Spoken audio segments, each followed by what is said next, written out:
সন্ত্রাসবাদী বা আতঙ্কবাদীর কোনো ধর্ম হয় না, এটা ভারতবর্ষের স্বরাষ্ট্র মন্ত্রকও বিশ্বাস করে। হাড় হিম করা ঘটনা যে যারা আক্রমণ করেছে নিরীহ সাধারণ পর্যটকদের ধর্ম জেনে জেনে গুলি করেছে।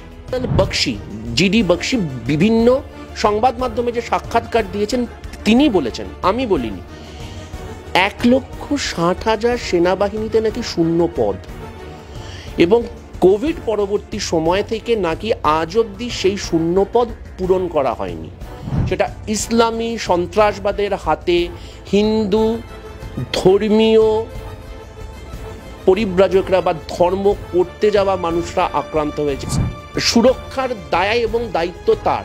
আইন শৃঙ্খলা, রাজ্যের আইন শৃঙ্খলা যেমন মুখ্যমন্ত্রীর ওপর বর্তায়, দেশের সার্বিক সার্বভৌমত্ব এবং সার্বিক আইন শৃঙ্খলার দায়িত্ব হচ্ছে গিয়ে প্রধানমন্ত্রী এবং আমার কেন্দ্রীয় সরকারের। ভারতবর্ষের সার্বভৌমত্ব এবং আমার সুরক্ষা রক্ষার্থে নরেন্দ্র মোদী যা সিদ্ধান্ত নেবেন সেই সিদ্ধান্তে আমি একজন সাধারণ নাগরিক হিসেবে পাশে আছি। শিয়ালদা স্টেশন, হাওড়া স্টেশনের মতো জায়গায় যেখানে প্রত্যেক দিন লক্ষ লক্ষ মানুষ বা যখন কোনো ইভেন্ট থাকে বা দুর্গাপুজোর সময় কোটি কোটি লোক এই স্টেশনগুলো অ্যাক্সেস করে, আমরা কি বারুদের স্তূপের ওপর বসে আছি? ভূস্বর্গে ঘুরতে যাচ্ছি। আমি তো ফ্লোরিডা থেকে এসে এবং এই আশ্বাস পেয়ে ঘুরতে যাচ্ছি কারণ নরেন্দ্র মোদী বলেছিলেন সব চাঙ্গাসি।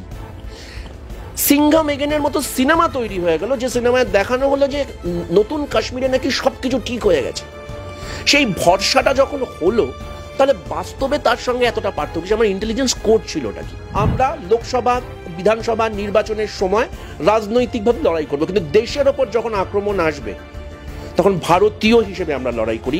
আমরা কোনো কংগ্রেসি, হিন্দু, বিজেপি এগুলো থাকি না। চাই ভারতবর্ষ সার্বভৌমত্বর দিকে যারা চোখ তুলে তাকাবে তাদেরকে শিক্ষা দেওয়া হবে।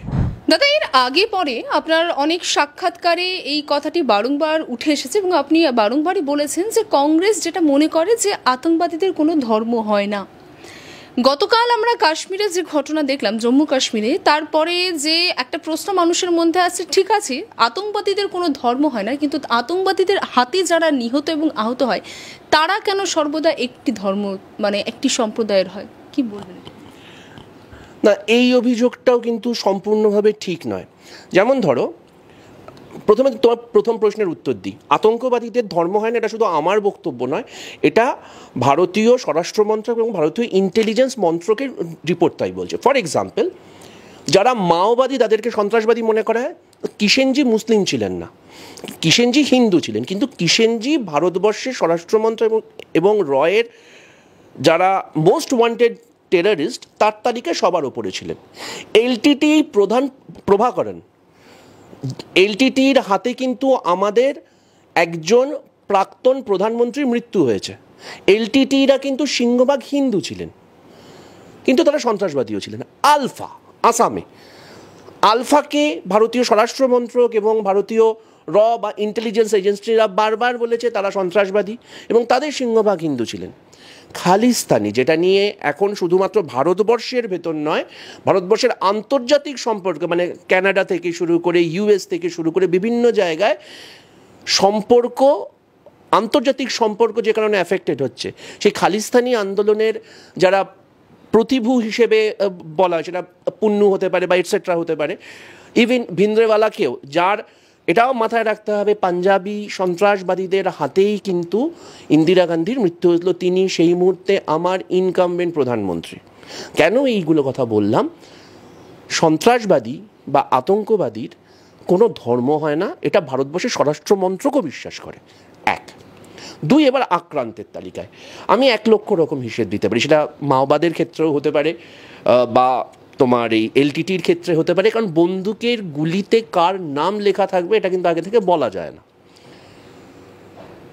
Having said all of this, সব কিছু স্বীকার করে নিলাম, গতকাল যে ঘটনাটা ঘটেছে সেটা ইসলামী সন্ত্রাসবাদের হাতে হিন্দু ধর্মীয় পরিব্রাজকরা বা ধর্ম করতে যাওয়া মানুষরা আক্রান্ত হয়েছে। পেহেলগাঁওতে আক্রান্ত হয়েছে এবং তার ভেতরে অনেক লোক হয়তো অমরনাথে যাচ্ছিলেন বা অনেক লোক হয়তো বৈষ্ণোদেবীতে যাবেন। তাদের ধর্মের পরিচয় জেনে তাদের হত্যা করা হয়েছে। ইনফ্যাক্ট তোমাদের হয়তো মনে থাকবে 2000 সাল, এবং তোমরা অলরেডি গুগলে দেখতে পারো, 32 জন, অনন্তনাগী 32 জন শিখকে মারা হয়েছিল, এবং যারা মেরেছিলেন তারা লস্করে তৈবার থেকে ছিল। Let's call spade a spade. গতকাল যে ঘটনাটা ঘটেছে সেটা ধর্মীয় সন্ত্রাসবাদ। যারা খুন করেছে তারা ইসলামী সন্ত্রাসবাদী সংগঠন লস্করে তৈবার একটা আউটফিট, যাদের মানে কি বলবো, এবং আমরা যে খবরটা পাচ্ছি অবশ্যই তোমাদের মধ্যে বিভিন্ন সংবাদ মাধ্যমের সূত্রে, যে হাফিজ সঈদের একজন খুব ঘনিষ্ঠ অনুগামীর, যিনি পাকিস্তানে রয়েছেন, তার পরিকল্পনায় এই ঘটনাটা ঘটেছে, এবং হাড় হিম করা ঘটনা, যে যারা আক্রমণ করেছে নিরীহ সাধারণ পর্যটকদের ধর্ম জেনে জেনে গুলি করেছে। এটা নিঃসন্দেহে একটা ধর্মীয় সন্ত্রাসবাদের উদাহরণ। আক্রান্ত যারা হয়েছে তারা হিন্দু, এতে কোনো রকম রাগ ঢাক নেই। কিন্তু তার পাশাপাশি এটাও ঠিক, যারা আক্রান্ত যখন হয়, এই গতকালকের উদাহরণটা নিঃসন্দেহে ধর্মীয়, মানে যারা আক্রান্ত হয়েছে তারা হিন্দু। কিন্তু জাস্ট কয়েকদিন আগে ছত্তিশগড়ে যখন আমার সেনা জওয়ানরা মারা গেছিল, বা পুলওয়ামা অ্যাটাকে যারা মারা গেছিল, তাদের কি সবাই হিন্দু ছিল? বা আমি 2000 সালের মার্চ মাসের ঘটনাটা, এবং এই ঘটনাটা সবার প্রত্যেকের মনে থাকবে। বিল ক্লিন্টন তখন ভারতবর্ষে এসেছিলেন, অটল বিহারী বাজপেয়ী তখন ভারতবর্ষের প্রধানমন্ত্রী। সেই সময়ের ঠিক অব্যবহিত পরে 32 জন শিখ শ্রমিককে মারা হয়েছিল, 32 জন শিখ মানুষকে মারা হয়েছিল, এবং সেটা 2000 সালের মার্চ মাস, আমি খুব ভুল না হলে 23 থেকে 30 মার্চের মাঝামাঝি সময়। বারবার বুঝতে হবে, যারা আক্রমণ করে এবং যারা আক্রান্ত হয়, তাদের ভেতর আক্রমণকারীরা সন্ত্রাসবাদী, আর যারা আক্রান্ত হয় তারা সাধারণ মানুষ। গতকালকেও তারা সাধারণ মানুষ ছিলেন, কিন্তু তাদেরকে ধর্মীয় পরিচয়টা এখানে অনুঘটকের কাজ করেছে, এবং তাদেরকে গতকালকে একটা ধর্মীয় সন্ত্রাস ছিল। এ ব্যাপারে কোনো রকম কোনো রাগঢাকের জায়গা নেই। আচ্ছা দাদা, ইতিমধ্যে আমরা জানি যে 370 ধারা যখন সরানো হয়েছিল, সেই মুহূর্তে কেন্দ্র সরকার বলেছিলেন যে আতঙ্কবাদীদের কন্ট্রোল করা হচ্ছে, কন্ট্রোল করার একদম আমরা সেই সব সিদ্ধান্ত নেওয়া হচ্ছে, এবং সব কিছু মাথায় রেখে 370 ধারা সরানো হয়েছে। তারপরে আবার নতুন সরকার সেখানে গঠন হয়েছে, কিন্তু নতুন সরকার গঠন, 370 ধারা চলে যাওয়া, তার পরবর্তীতে তাহলে কেন এখন এই ধরনের ঘটনা ঘটছে? তাহলে ভারতের ইন্টেলিজেন্স কি করছিল? বা যেহেতু সীমান্ত, সব থেকে সীমান্তবর্তী এলাকা, এবং সেখানে টেররিস্ট অ্যাটাকের যে ঘটনা এসে থাকে, তাহলে সব থেকে কড়া নিরাপত্তার মধ্যেই থাকে সেই জায়গাটি, তারপরেও এত বড় ব্যর্থতা কি করে হলো? খুব দামি প্রশ্ন করেছ।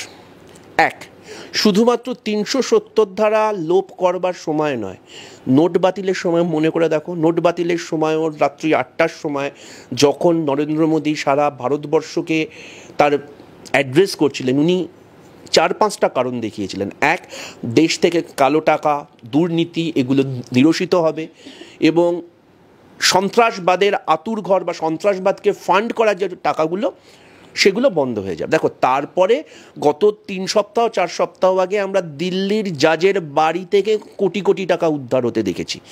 অর্থাৎ নগদবিহীন ইকোনমি হওয়ার ফলে দুর্নীতি সব থেকে কমে যাবে এবং সন্ত্রাসবাদ নিরসিত হবে, এটা ধোঁকার টাটি ছিল। তারপর 370 ধারা। এবার প্রথম প্রশ্নটা হচ্ছে খুব দামি প্রশ্ন যেটা করেছো। 2017 সাল সাধারণ মানুষ অনন্তপুরাতে, অমরনাথে, এই সব জায়গাতে, এই কাশ্মীরে আক্রান্ত হলো। 2019 সারা ভারতবর্ষ হাড় হিম করা ঘটনার সাক্ষী থাকলো। আমার সেনাবাহিনীকে সংগঠিতভাবে অ্যাটাক করা হলো। এবার প্রশ্নটা হচ্ছে, এবং তারপরে সত্যপাল মালিক, যিনি সেই সময় কাশ্মীরের রাজ্যপাল ছিলেন, তিনি বিতর্কিত মন্তব্য করেছিলেন যে এর পেছনে ইন্টেলিজেন্স ফেলিয়ার বা ষড়যন্ত্র ইত্যাদি ছিল।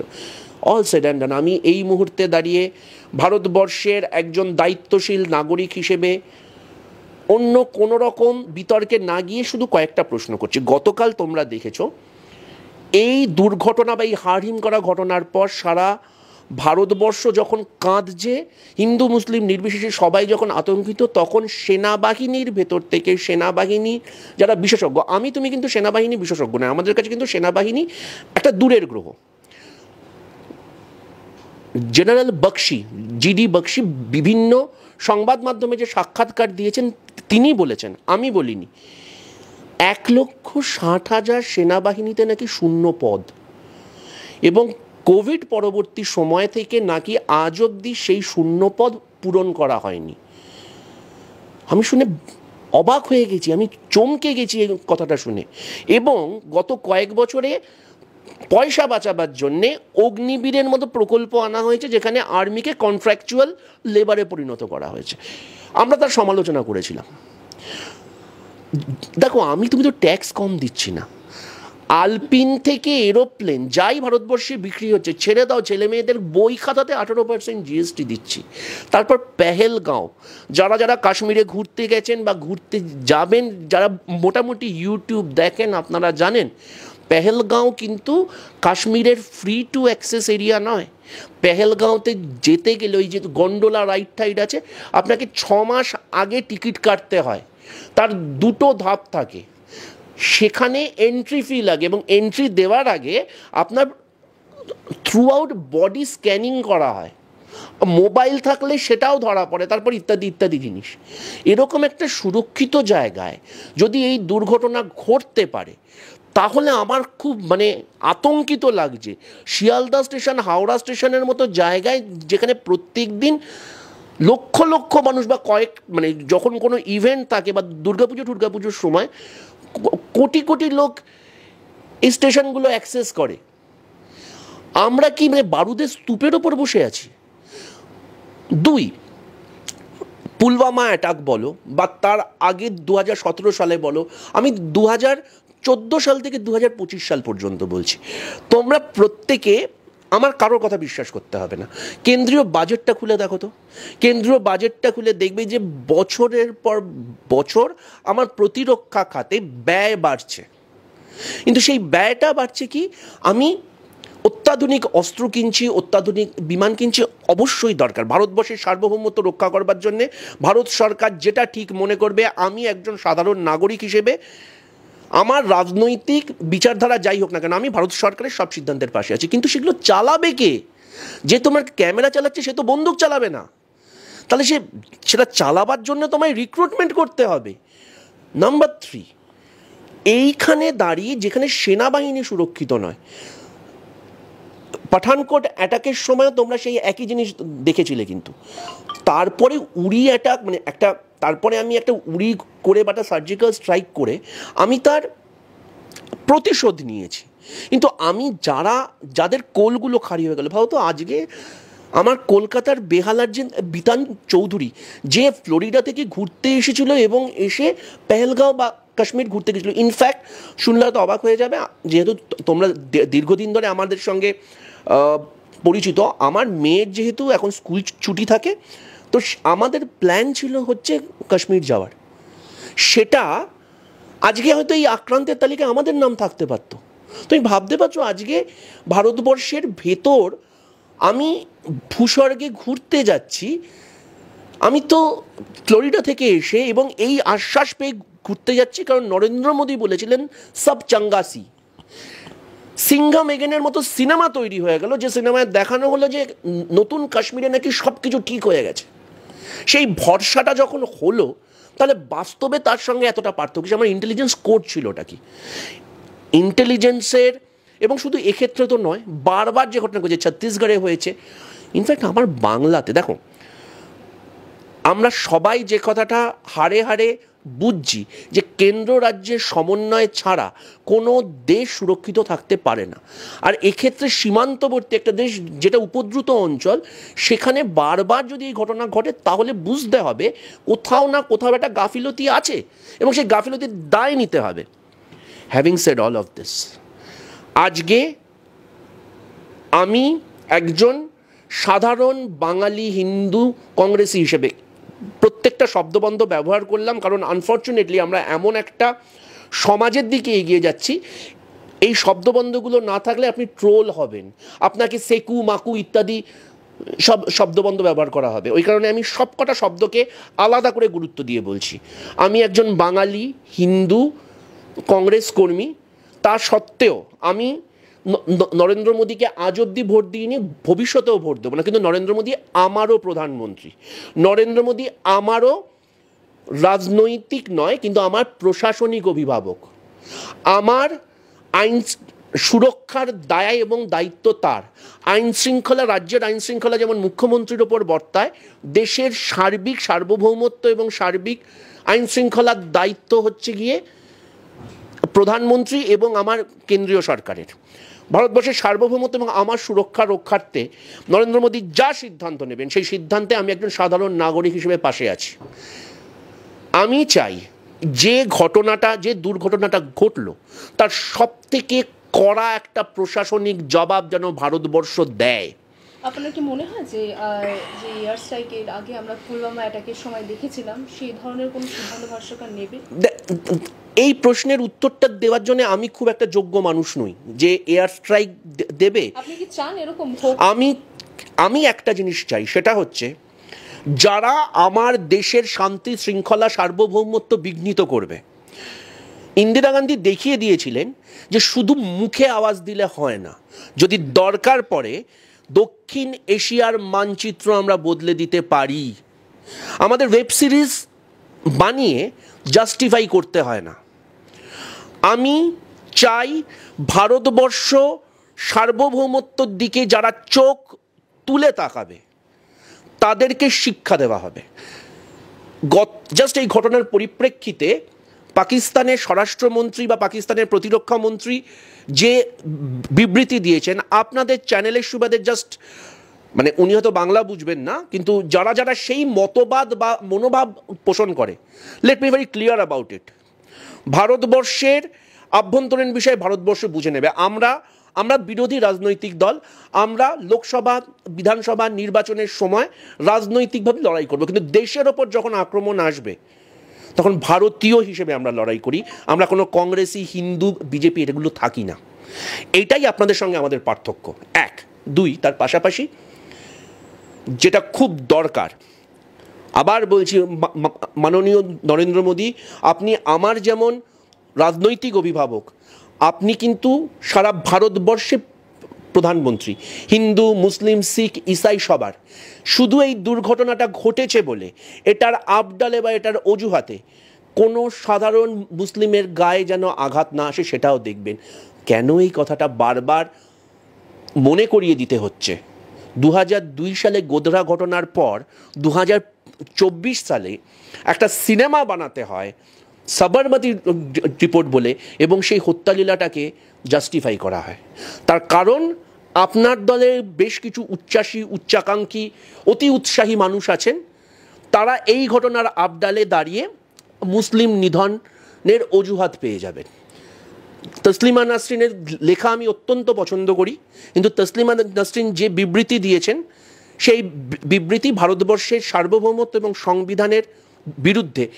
আপনার চ্যানেলের সুবাদে আমি মাননীয় নরেন্দ্র মোদীর কাছে অনুরোধ করছি, তিনি আমার ভারতবর্ষের আশ্রিত একজন মানুষ, ভারতবর্ষের সার্বভৌমত্ব এবং সংবিধান বিরোধী বক্তব্য অর্থাৎ ইসলাম মানেই সন্ত্রাস, এরকম উত্তেজনামূলক বক্তব্য থেকে ওনাকে যাতে বিরত রাখতে পারেন সেটা দায় এবং দায়িত্ব আপনার। না হলে কিন্তু এক্সাইলে থাকা অর্থাৎ আশ্রয়ে থাকা একজন মানুষের ক্ষেত্রে সেটা সমস্যা হয়ে যাবে। আমি অলরেডি এই সাক্ষাৎকারে বারবার দেখিয়েছি, কিষেনজি মুসলিম ছিলেন না কিন্তু সন্ত্রাসবাদী ছিলেন, প্রভাকরের মুসলিম ছিলেন না কিন্তু সন্ত্রাসবাদী ছিলেন। খালিস্তানি আন্দোলন থেকে শুরু করে আলফা আন্দোলন থেকে শুরু করে এলটিটি আন্দোলন থেকে শুরু করে মাওবাদী আন্দোলনের ক্ষেত্রে এবং স্বরাষ্ট্র মন্ত্রকের রিপোর্ট অনুযায়ী বা আইবির রিপোর্ট অনুযায়ী যারা সন্ত্রাসবাদী তারা সবাই কিন্তু মুসলিম নন। আবার বলছি, এর আবডালে সাধারণ মানুষের গায়ে যেন হাত না পড়ে।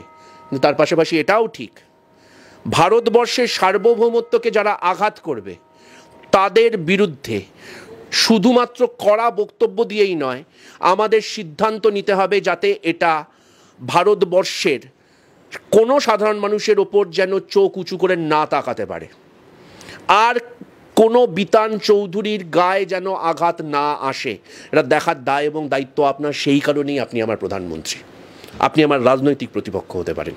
বাংলা হান্টের আরো খবর দেখতে নজর রাখুন। বাংলা খবর মানেই বাংলা হান্ট।